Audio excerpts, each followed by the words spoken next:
The Supreme Court today ruled that abortion is completely a private matter to be decided by mother and doctor in the first 3 months of pregnancy. A woman has a right to choose. Only that it's a woman's choice. That's her body. Don't impose your personal views. Not the church, not the state. Women must decide our fate. Read my lips. Pro-choice. We're not killing babies. We are performing what we call termination. Fetuses are not people. We'll never stop abortion.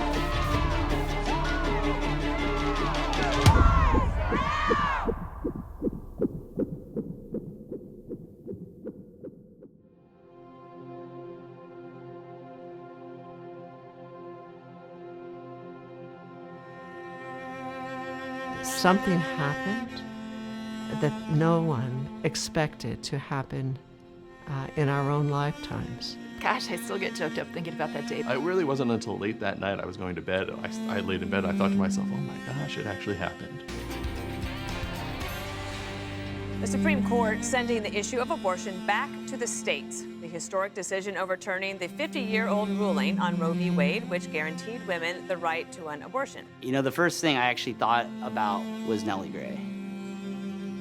Roe was overturned on Nellie's birthday. I think she probably reacted from heaven with great joy. It's only by standing on her shoulders that we are where we are today.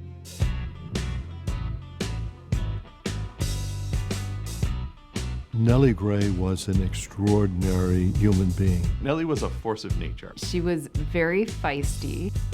She just had this spirit to her. Because what we're going to do is show to America that pro-life America is here. She reminded me of Mother Teresa. She prayed for her enemies. She was a convert to Catholicism and had all of the zeal of a convert.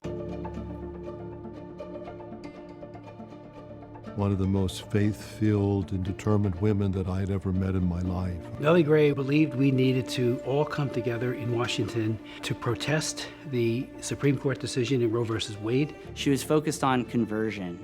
What can we do to change their hearts, to change their minds, and to win them over to our side? That puts the law of God and the law of man together to guide us. She was a lawyer, had served in World War II.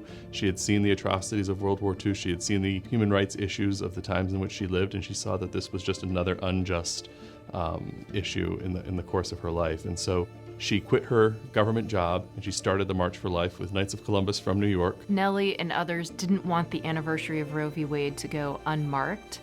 And so they decided that they'd do something. They got together in her townhouse in Capitol Hill, sat around the kitchen table, the dining room table, and made a decision to have this march. They thought it would maybe go a year, 2 years, that this would be kind of unusual because they expected that Roe would get corrected. Nellie is the reason why the March for Life is what it is today. She took it, she ran with it, and she never looked back. So the march started growing and growing and growing. More and more people began coming to the march. It was like the big game every year. More and more young people. Younger and younger and younger. And the tenor of the march became much more upbeat, even pre-Dobbs. What we saw was the evolution of the march more toward a celebration of life. What didn't change was the massive witness. We saw the March for Life grow from a grassroots event to a very, very well-organized machine.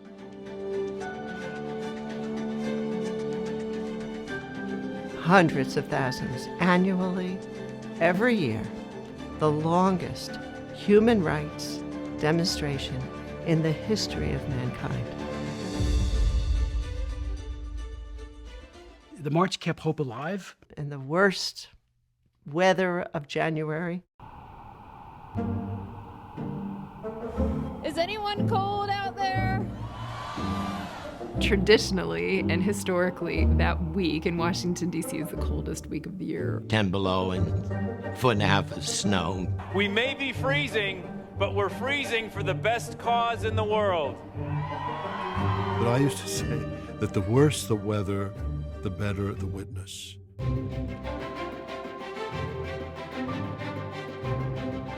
My first March for Life actually was as a Sister of Life. And I was absolutely blown away by the amount of people, the joy of the people. The March for Life is the epitome of pleas for peaceful change. And it's a glimpse of what our society and our culture could be and should be. Prayer is at the foundation of the March for Life. The March for Life marches on its feet, but it thrives on its knees.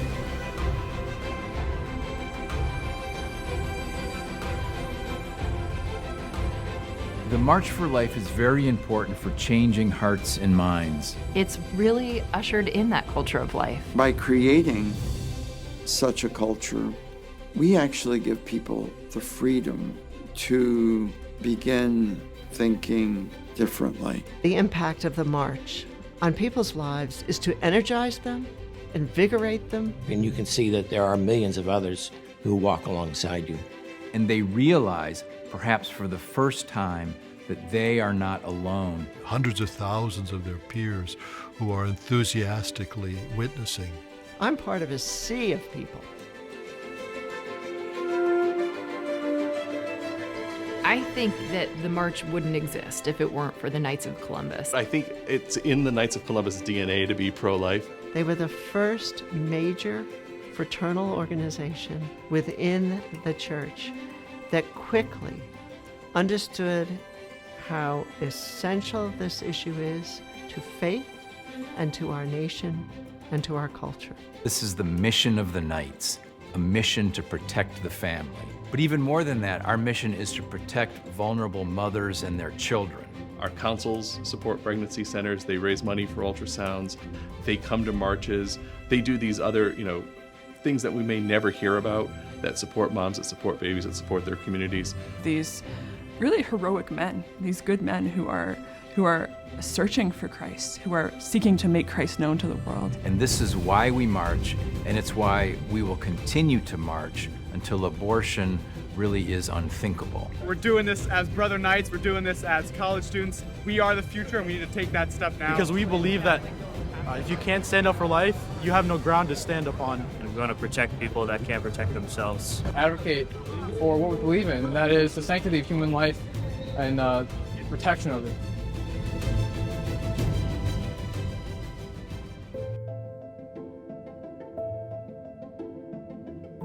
I think the March for Life was crucial in creating a pro-life people. The legacy of the March for Life will one day be very much like that of the civil rights movement. It reminded Washington every year that it couldn't ignore this great human rights violation, which was really a wound on our society. A number of times I would hear people say, well, why do people care about Roe? It's settled law. And I said, it's impossible to have a settled law when you have hundreds of thousands of people coming to Washington every year in the cold and the snow and the rain. The march kept the cause of life front and center when many in Washington wanted to just look the other way.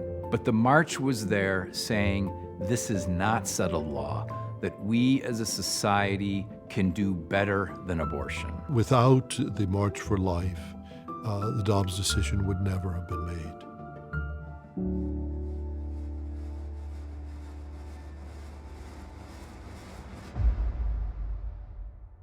The new fight has just begun.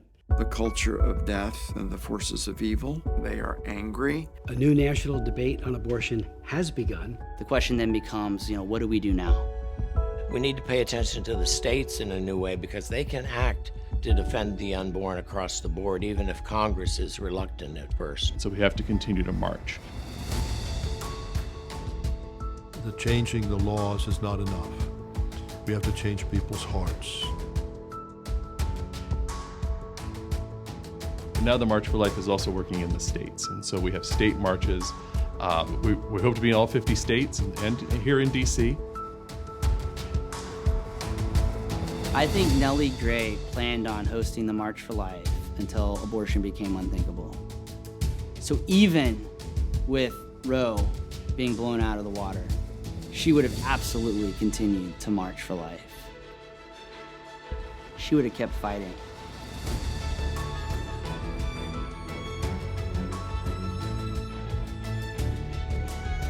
We need, as believers, to fight for the culture of life. To bear witness to and proclaim the truth of the goodness of every human person.